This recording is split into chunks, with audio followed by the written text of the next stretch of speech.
อ่ะเราแยกมันแตกมันได้ได้ตัวนี้ต่างเจ้าสร้างบ่สร้างทนได้บ่ต่างคนได้อ่ะบ่ซ้อนกันเลยซ้อนกันเลย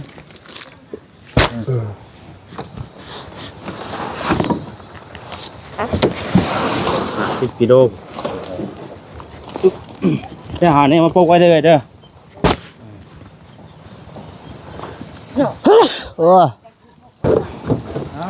ก่อนใหญ่คือว่าจะดีอย่างสิก่อนเด้อใครยังว่าผู้ใหญ่เนาะคำว่าผู้เฒ่าแพงรถชื่นใจนิดนึงชื่นใจนิดนึงก็ผู้ใหญ่คำว่าผู้เฒ่าคือว่าจะดีเดี๋ยวผมมีแห้งยุกบล็อกกันนะตอนนั้นก็อยู่ข้างนั้นบัดต่อมานี่ก็เป็นประตูบัดนี่ประตูก็พวกมันก็เรียกว่าเอา70ก็ได้เรียกว่า80ก็ได้ชนลายพวกนั้น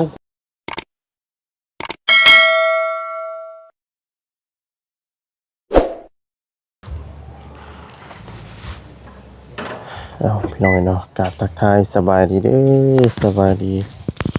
และสวัสดีพ่อแม่พี่น้อง FC กันเบิดสุคนพี่น้องเนาะ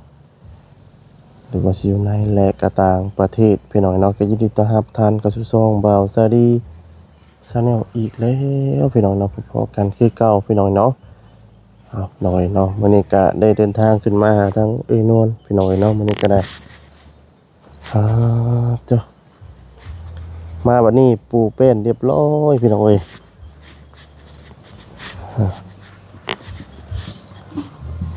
ถึงนั่งรถได้พี่น้องมื้อนี้ก็ได้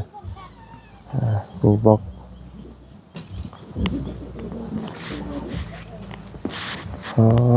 จ้ะ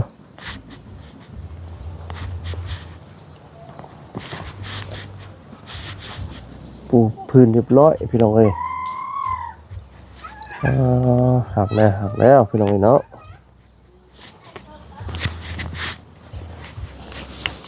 อันนี้ก็จะเป็นด้านทึงเลยพี่น้องเด้อ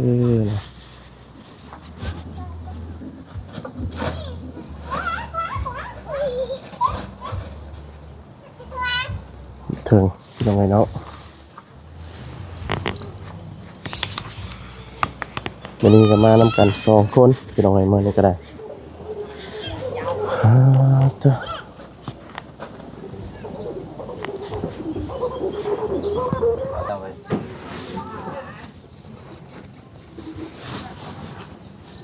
เดี๋ยวเอานี่ลงก่อนก็ได้ครับปูนลงก่อน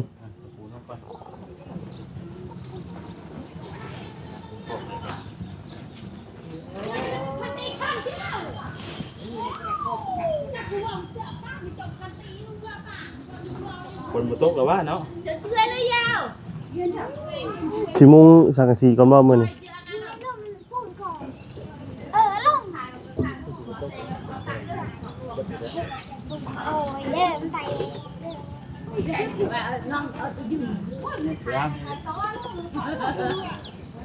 เอาลงส่งไว้แต่ละ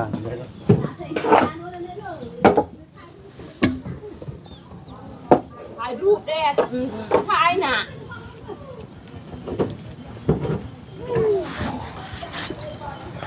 แบบนี้ไปดูแล้วถูกจับเอาก่อนเอาปูนก่อนน้ำปูนเอาก่อนนั่นน่ะเอาลงเอาไป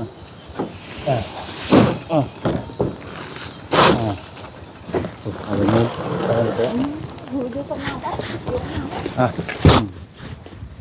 เราแยกมันแตกมันได้ได้ตัวนี้ต่างเจ้าสร้างบ่สร้างทนได้บ่ต่างคนได้ซ้อนกันเลยซ้อนกันเลย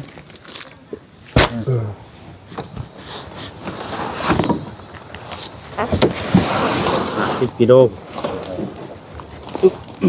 จะหาเนี่ยมาปลูกไว้เลยเด้อ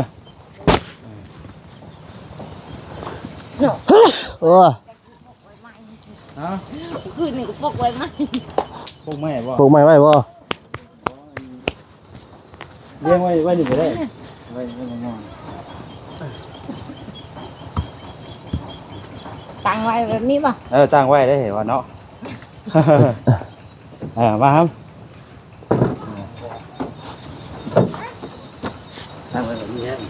ไปคนลิ้นอยู่พูดว่ามัน บอกคนอยู่ก้อนงามอยู่เนาะพออยู่ว่าพอแป้นพออยู่เนาะ น่าจะพอ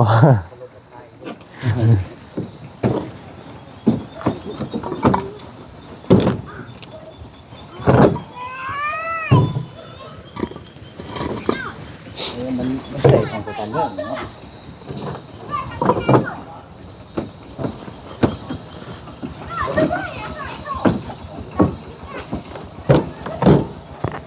วันที่13แล้วมาที่2ตัวด้วยนะตัวนั้นเรานักเนาะน้อยวะ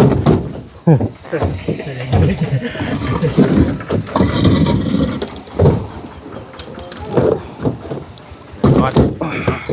ใหญ่ขึ้นว่าจะดีอย่างสิก้อนเนาะ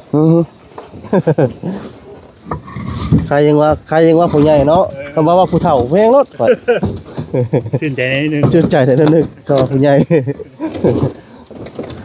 คำว่าผู้เฒ่าคือว่าจะดีเดี๋ยวแพงผมมีแห้งยุกบล็อกกันนะ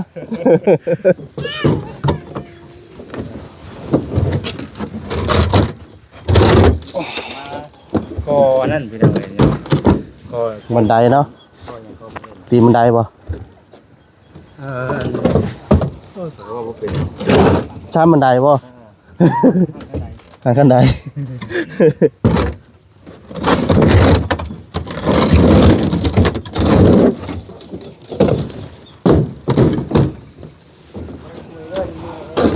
โดยไปยังพ่อย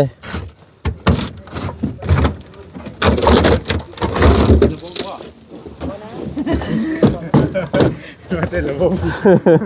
ห้องบุญ เยี่ยมก่อนอยู่บ้านเป็นงั้นแจก หมดละ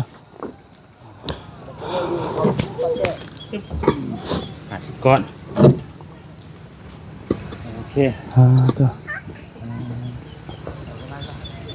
เบิดบ้านนี่ ปึ๊บ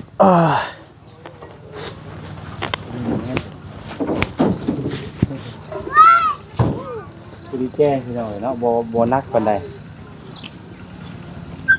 มันก็บ่อย่างว่าส่งเลยเนาะ มัน ในเดียวนึงก็ ในเดือนกระปูนบ่อย่างนึงโดดเพิ่นกะ ก็รถของรถพี่เขาอ่ะนี่ เพิ่นโดดเพิ่น ว่า พี่ เครื่องหน่อยเนาะ รถ เครื่องหน่ พี่ อยเปล่ารถพี่ รถพี่นี่ก็มี โอ้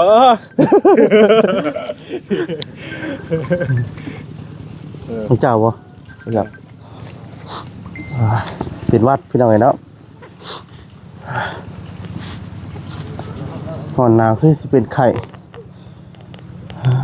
จ้ะทางสร้างเพิ่นกะ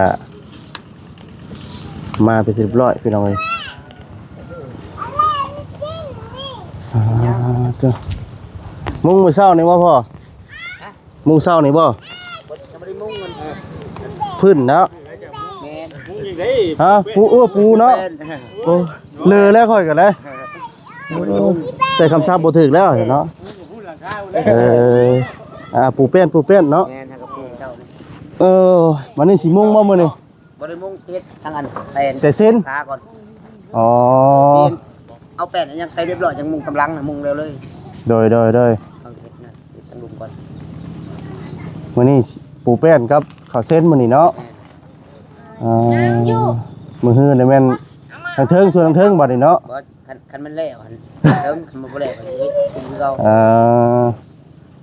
โดยเรามีแต่คนมืออาชีพอยู่เนาะปุ๊บปั๊บเขาเดียวแล้ว เฮ็ด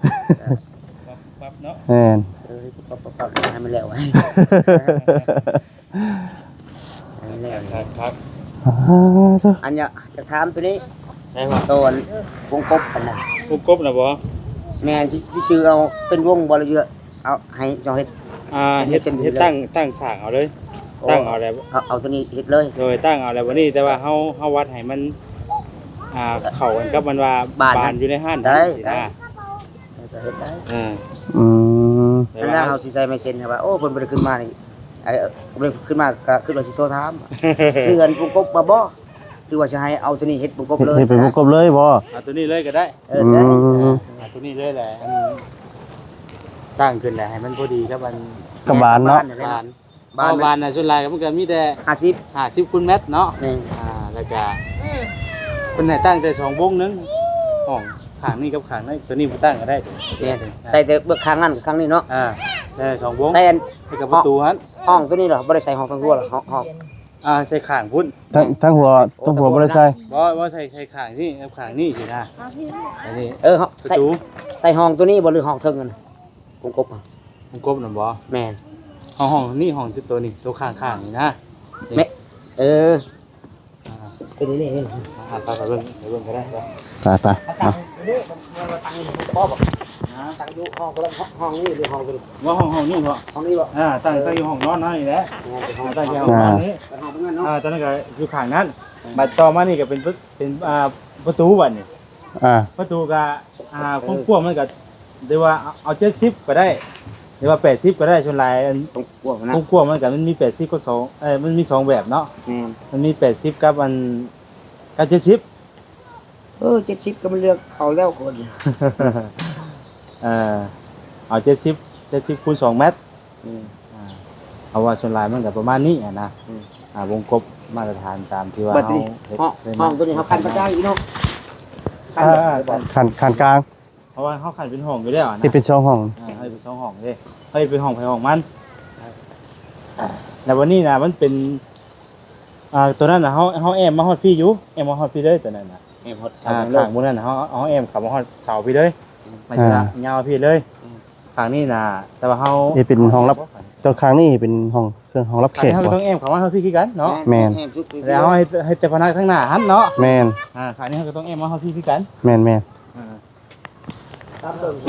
อันนี้ก็แอมอันนี้ก็แอมหมด อันนี้มาฮะนี่บ่ได้แอมบ่นี่ เพราะเอาตัวเทิงนะ3แผ่นเขาใส่ มันเป็นเนี่ยก็เอิ้นน่ะคิวมันบ่ แม่นคิวมันเป็นแบบว่าระเบียงโซนเลย ระเบียงโซ่ โซวันเนาะ แม่น ตัวนี้ใส่ลูกกิ้ง ตัวนี้ก็ตัวนี้เป็นลูกปิ้งนี่ แม่น ข้างหน้านี่สองว่างนี่ โดย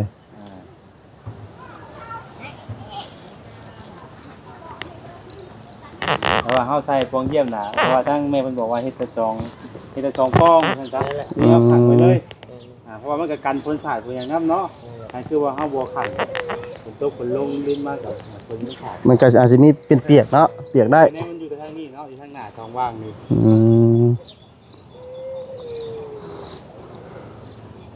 ผมคันไหลขึ้นเพิ่นก็เนาะป้าโต กล้าขึ้นบ่ว่าสิ ขึ้นเบิ่งอยู่ข่อย ขึ้นได้บ่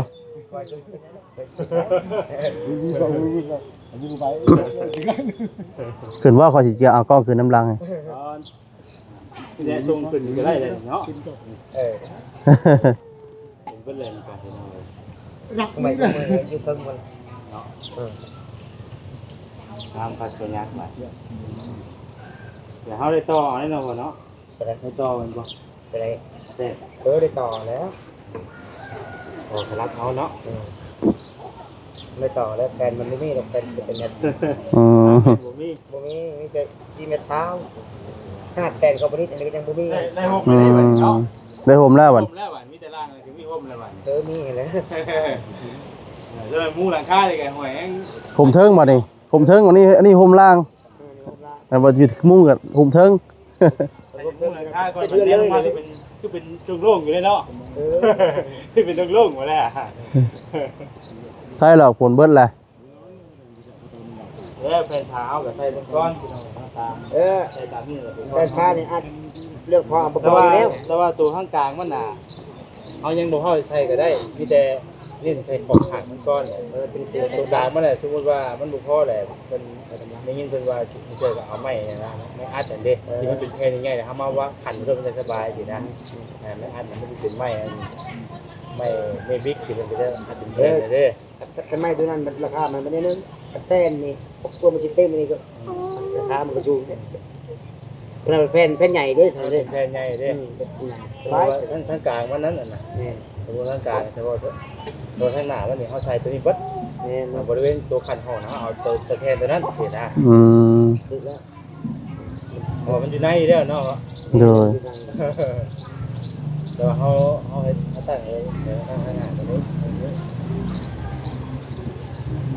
ครับเขาใช้คิดว่าผมก็แบบ บ่พอเรื่องบ่พอ ล เรา ง เต็ม อยู่ เรื่อง ประมาณ70แผ่นหรือว่า80เนาะ 70คันว่าคันทางการ 70นี่ โอ้ยแก่ติดเนี่ยอยู่แล้วผมจะบ่พอ อันนี้50แผ่นบ่ตัวนี้ ใช่ๆไปก่อน 50แผ่นบ่ 50แผ่น อืมบ่พอกะจังว่ากันไหมเนาะ อันแฟน เอาเรื่องว่าจะขีดอ่ะ3เส้นบ่2เส้นบ่ สอง เอาเรื่องกัน สองบ่สองพอดี 2เส้น สองสิ้น เอาเรื่องกันเนาะ แม่ มันคือไม่เป็นพวกนี้มันว่ามันฮดเข้าไปอีกได้พุ่น แม่อันนี้ตายโตแล้วตายโตแล้วนะ อยู่โตเลย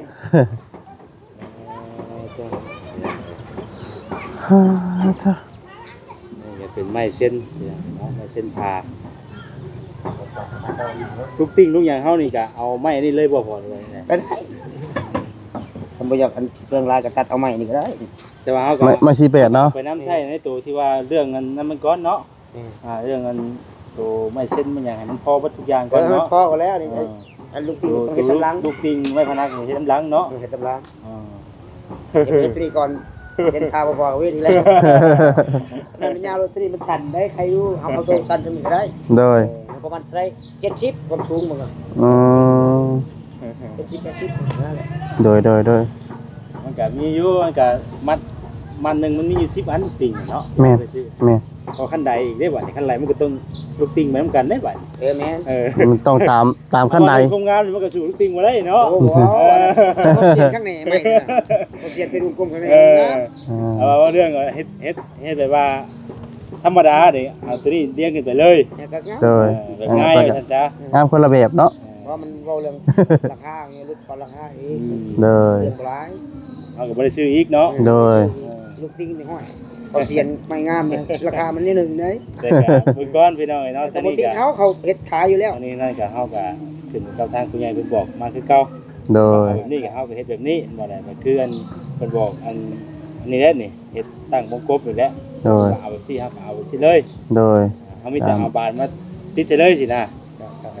แบบบ่ได้ซื้อหมวกกบเนาะ ตัวนี้แทน หมวกกบเลยอ๋อ เอาวงกบมันก็มีคำว่าอะไรวงกบกับมันก็มี2ฟองเนาะ 2 ปอง ว นี่ ง4วงนะทั้งประตูใหญ่นะ4วง เอาแซนแป้นนะ ฮะ เอาแผ่นหนึ่งบ่ อันใด ต้องเยี่ยมนะ ต้องเยี่ยมบ่ เนี่ยแผ่นหนึ่ง อ๋อ 2 บาทอยู่แล้ว2 บาทบ่เอาเรือบาทหนึ่ง เอาบานหนึงบ่เอาบานหนึงนี่แหละเอาบานหนึงก็ได้ ก็ได้ เอาบานหนึงบ่เนาะ เฮ็ดบานเดียวบ่ แม่นบ้านเฮาไผอัน เอาป้องเดียวบ่ ป้องเดียวก็งามป้องเดียวก็งามอยู่ป้องเดียวก็ขึ้นน้ำขึ้น เอาไปให้ใส่ป้องเยี่ยมหน่อยบัด เอาสองป้อง เออ เอาสองป้อง ใส่ป้องเยี่ยมหน่อยบัดใส่ ใช้แคบหน่อยๆดิ เนาะ เอาสองป้องพ่อย จะป้องก็ได้ ใส่ป้องจ้ะ สองป้อง บ้านมันนั้นบ่ต่ำแหละอัน50บ่ใหญ่มันเนาะ 50คูณเมตร แม่ แต่ว่าเฮาก็มันเขาเจ้าก็สิเพื่อเอาไว้อยู่แล้วเพื่อเฮาครบ ป้อง เด้ เอี่ยมนี่เฮาใส่ฮอดเม็ดเดี๋ยวมันบ่สูงพุ่นบ่บ่สูงเนาะ สูงก็ย่ามันก็มีแต่เม็ดได้บ่เอ้ย ก็มีแต่เม็ด คันเฮาไว้ว่าเอามันฮอดเม็ดบ่จ้ะแต่เก่าหรือว่า50คูณใช่แต่เก่าน่ะ 50คนแตกก็ได้อีตามแบบว่า บ่มีเด้อเนาะ8นี่บ่มีเด้อบ่เอ้ย จะหาหรือว่า มีแต่50คูณเม็ดเด้อเด้เนาะผมสูงมัน เดี๋ยวนี้มีแต่หาเนาะ จากนอกจากอันว่าเม็ดแต่ก็มีแต่เม็ด20บาทนี่ เม็ดนึงอยู่แล้ว เม็ด10เนาะมันสิมีไว้ชัด แม่น เม็ดนึงก็เรียบร้อยอยู่แล้ว เม็ดหนึงนั่นแหละ เงา เพื่อกบเนาะ เอาเช็ดเม็ดแซวมันยังมันบ่งาม บ่ มันบ่ เอาแม่เดียวนี่แม่เดียวก็ได้อยู่เฮาก็หานอนแล้ว แม่นอาทิตย์ประตูกันต้องใหญ่เม็ดเช้าเม็ด50มันเพื่อนเฮาก็นอนมันเรียบงามบ่ได้ มัน มันบ่เหมาะสมกับเพื่อน เพื่อนเวลาเฮา สี่ ตั้ง ห้อง มัน ห้าห้องเคยใช้อยู่ พี่น้อยเนาะมาทุเรียนพ่อเพิ่นก็มาจะกินข้าวเนาะ แม่นเด้อกิน พัก เที่ยง เที่ยงทุเรียนพี่น้องเอ้ยเนาะ มื้อไหนก็ตั้งได้เนาะ อยู่พี่น้องเอ้ยเริ่มเป็นรูปเป็นห้างขึ้นแล้วบัดนี้ นี่บ่นี่แหละ แม่นมื้อเช้านี่แหละปุ๊บเป็นมื้อเช้า อื เออ ม เช้านี่เนาะ เมื่อวานนี้ ติดบ้านนี้รวมน้อง แต่งหาถ้าสมมติก่อน วันนี้เป็นยังบ่ ไป เอาเข้าการบัดนี้เนาะ โอ้พี่น้องเนาะ ให้รออากาศเย็นอยู่บ่อย แม่แม่ มันบ่เด็ดเนาะ นี่ตะปูอากาศเย็นมาที่กามันก็ใครอยู่มันบ่ฮ้อนปานใด จ้ะ บ่ได้ไปเฮา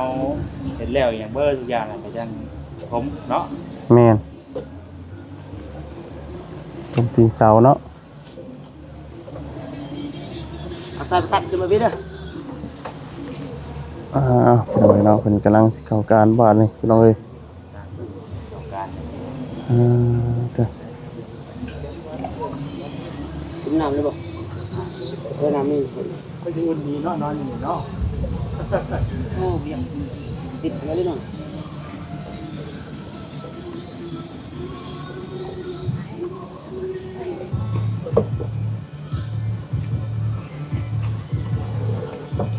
เดินไปอย่างตามถนนเนาะ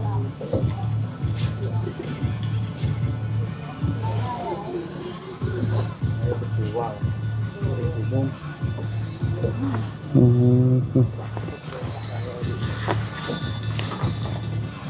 แล้วพี่น้องเนาะ โดยเป็นปูนกับบล็อกกะคือเก่าเป็นหนึ่งของทาง จ้ะ ด้วยจูดี้กับแม่เพชรคือเก่าเด้อเพราะว่าเมื่อเขาก็แจ้งไว้หลายๆพี่น้อยแต่ว่ายังบ่ทันได้มาซื่อๆเนาะเกิดยังบ่ทันได้มาเด้ มือเฮาสั่งไม้มาเนาะ เอาพามื้อนี้เขาเอามาเองมื้อนี้น่ะ แกมาเองเลยมื้อนี้ ใช้บนดินก่อน ชอบเลย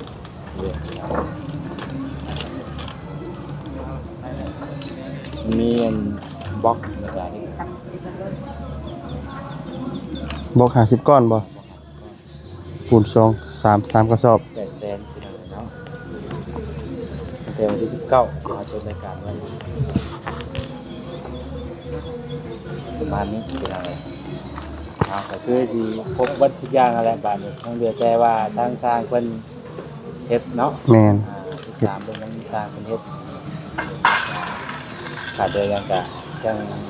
ดูน้ำกันพี่น้องเอ้ย โดย เนาะ ติดตามนำกันเนาะ เป็นจังได๋ความรู้สึกตอนนี้เอาอย่างบ่ออกเลย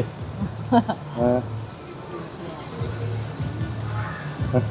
ได้นอนเลยได้นอนสองคืนเขาคืนมาให้แม่นอนไม่เตียง ต่อไม้บ่ ไม่ว่าจะขึ้นมันจะเครื่องมานี่ ยันไม้หายแล้วอ่ะอุปกรณ์พอได้ครบเลยนี่แต่ว่า มันบ่ต้องไปสั่งกระสีว่ามันบ่หุ่มบ่เอาแน่บังสั่งกระสีไว้ก่อนเนี่ยเพื่อเอาไว้เป็น เอาแป้นบังสังกะสีไว้ เดี๋ยวจับไว้ก็ได้เพราะจับไว้ก็ได้อ่ะ จับไว้ก็ได้ ลงมาใส่สังกะสีมันสิบุ่มบ่น่ะ จับไว้น้ำก็ได้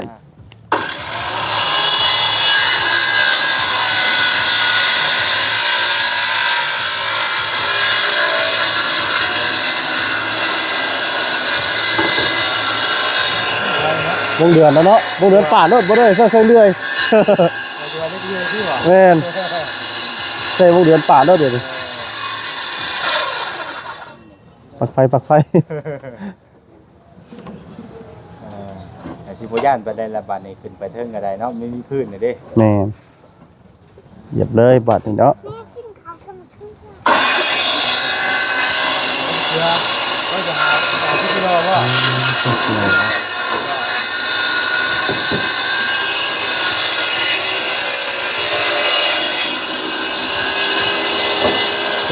ทางกำลังดำเนินการเนาะ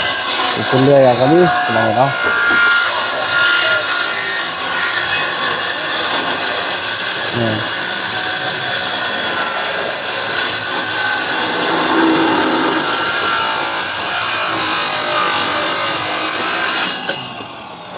พักปัญญาบาทเนาะ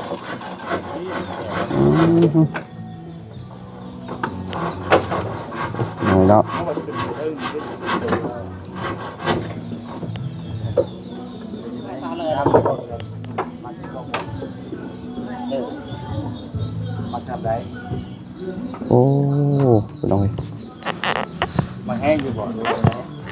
ใจอยู่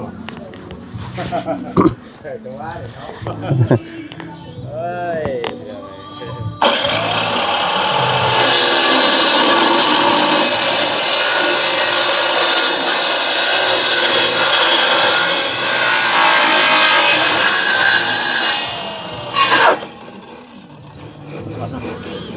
เป็นถือเพนซูล่าไปทางนี้เนาะ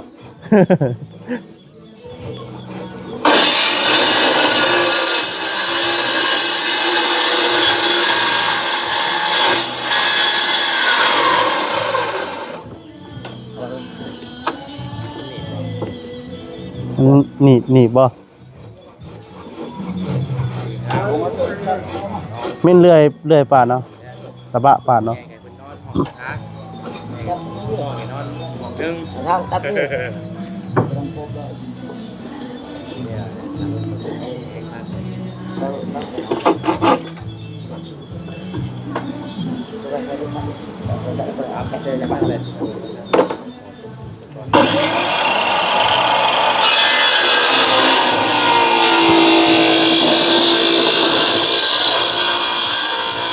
เนาะไม่แต่สิได้ขอจบคลิปซะก่อนเด้อพี่น้องเด้อเนาะตำลาพระจากไปก่อนแล้วเนาะอยู่ดีที่แห้งทุกท่านทุกคนเนาะพี่น้องเนาะเอาเป็นจังไดก็รอติดตามน้ำกันพี่น้องเนาะขอให้ทางเอเนียนเป็นสีขาดโดยยังแน่เนาะพี่น้องเอ้ยตำลาไปก่อนเด้อพี่น้องเด้อเนาะขอคนใดก็แชร์กดติดตามเนาะเป็นกำลังใจให้พวกเราเด้อพี่น้องเด้อเนาะสบายดีพี่น้องเอ้ยเนาะ